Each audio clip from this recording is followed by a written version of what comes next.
Hello, my people. Can you tell I'm here? I have Wally glasses off that I will take off. So, my current status, I am laying on a mattress, a twin size mattress on the floor, recording this video. And Pepper is lying next to me on her own little mattress. And I guess this is the first day of this new beginning. I want to share that, I told you guys in I don't know, one of my videos that when I left, I wanted to give her a big old kiss and all that, And, of course, that's more wishful thinking than anything.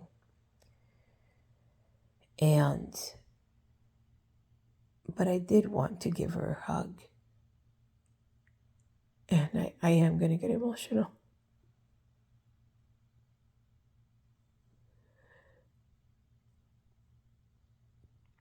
I did give her a hug. And I know that in that hug,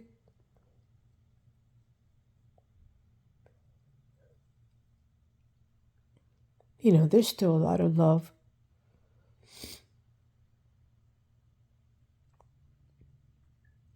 And she said to me, I really wanted you to be the person I stayed with for the rest of my life.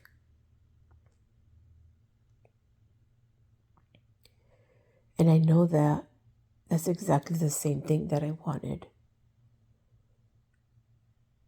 And I told her that. I said, that's exactly the same thing I want. But I am not ready. I need to work on myself. And she said, you should have been ready. You should have known. And I didn't know. It's what I wanted, but I didn't know that I wasn't ready for it. And she said, well, you should have known because there were kids involved. And she's right. There were kids involved, and that part of the reason why I left was because there was kids involved. And I needed to have my son in a place where he did not feel unloved. And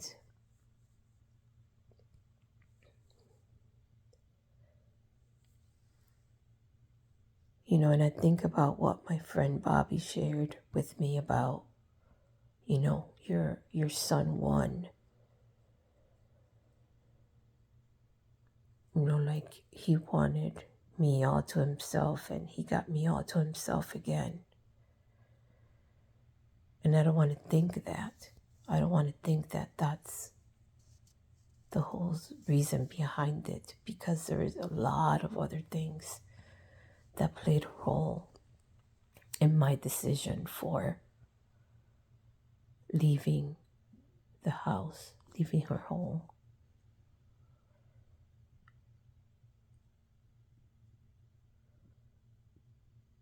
And I could have said to her, you're right, children were involved, but you never saw my son as yours. I could have shared that with her. I could have said, but I didn't. It's not, I understood what she meant, and nothing else needed to be shared.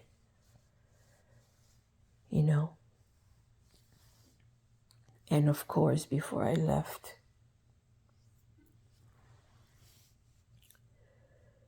I also gave, my former stepson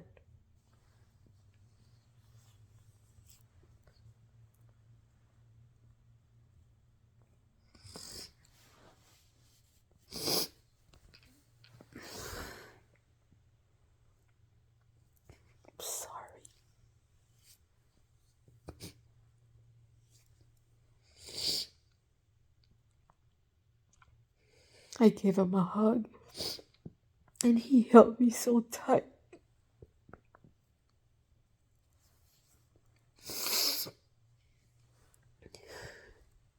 I know that his hug was telling me not to go.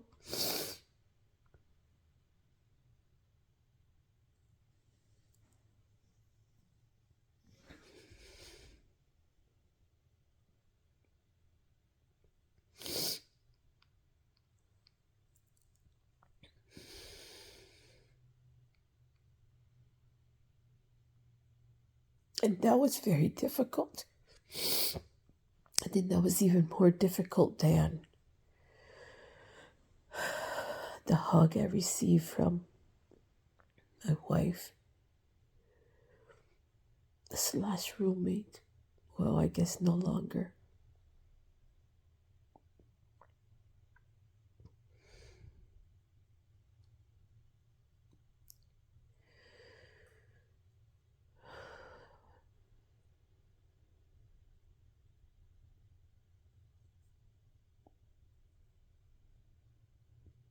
I did tell him that I love him, and I do love him very much. And I told him that, of course I was going to go to his baseball games.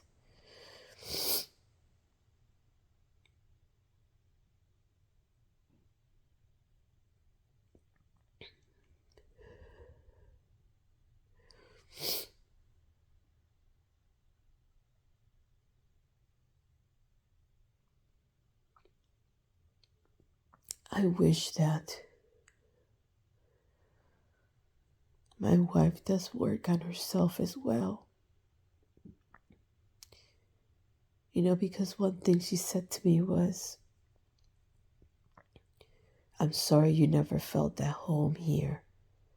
I really tried," and I know she did. But she also, at times, treated me like it wasn't my place, like the choice of words,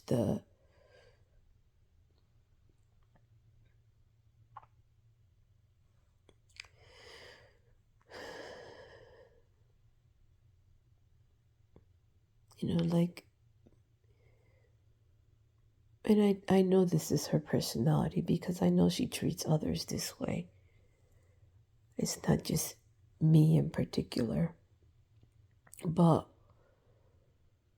in my mind, in my heart, in my soul, I think that when you say you love somebody, that you have special care for that person. If you were just my acquaintance, then I'm gonna hold respect for you. But if you are my spouse, there's a whole different level, because it's not just respect, it's love, it's compassion, it's empathy, all that put together.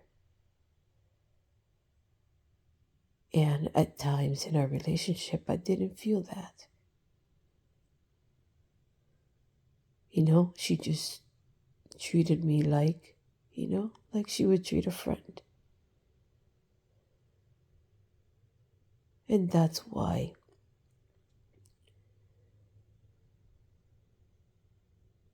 I need to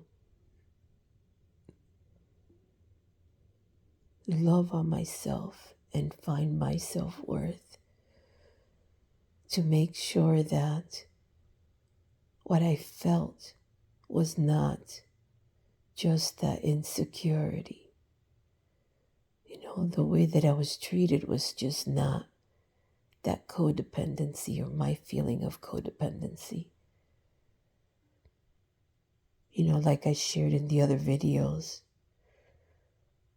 I never disrespected her with words.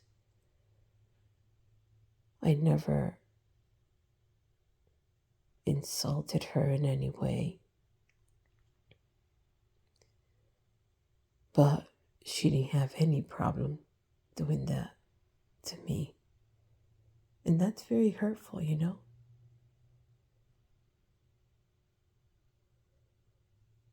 And I just wish that she can see that. That she can see how much those actions hurt. Especially if you say that you love a person, you know?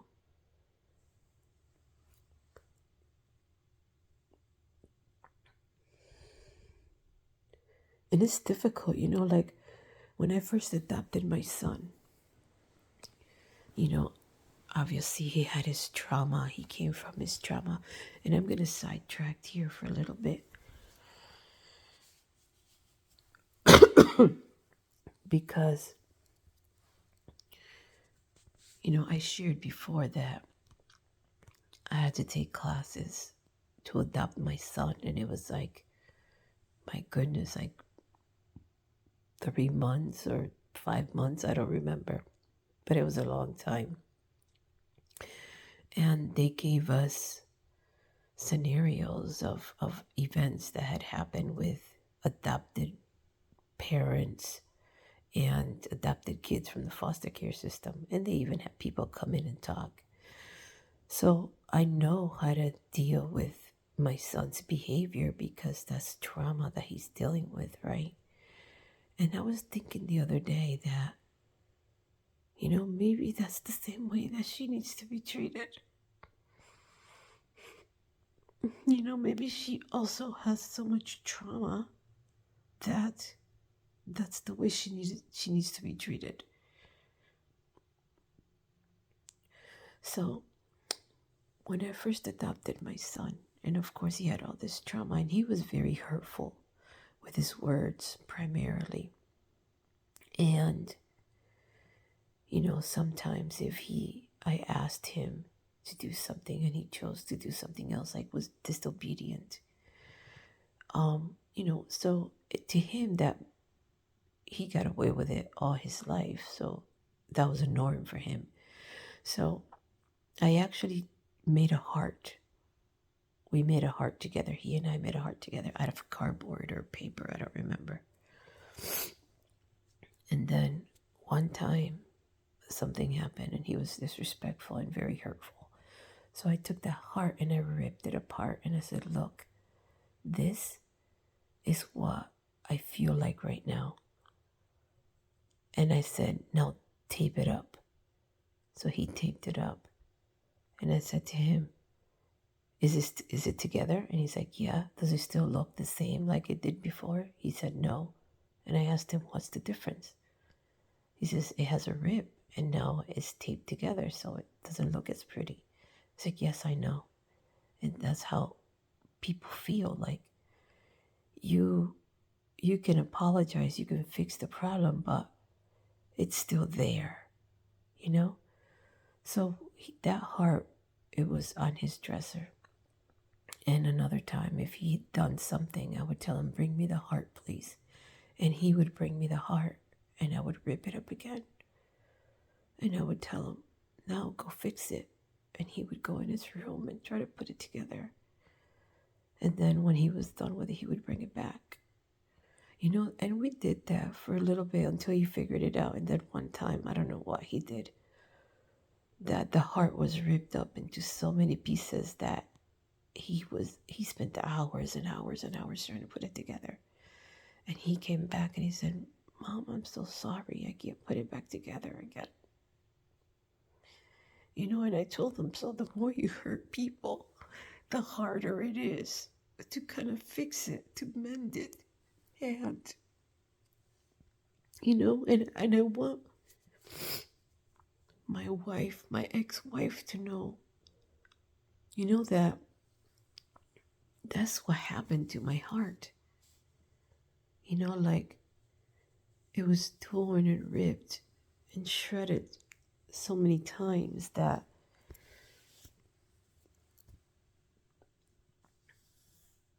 you know, it's just, it needs a lot of mending, you know.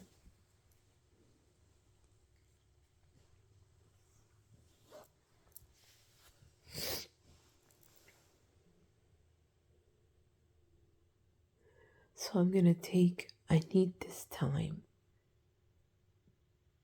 I need this time to work on myself, to build that self-love and self-worth. You know, like I shared about today, me wearing that tank top. I would never, ever have done that.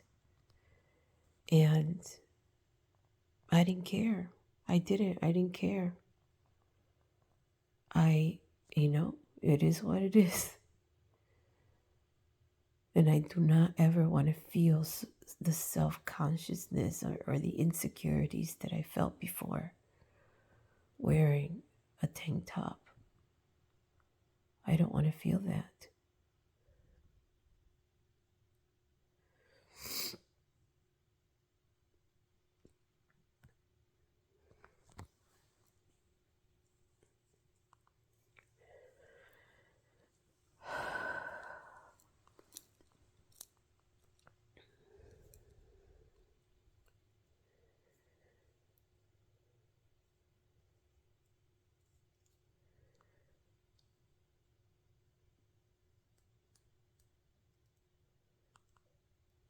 Anyway, it is very late. I think it's it's going to be 1 o'clock in the morning.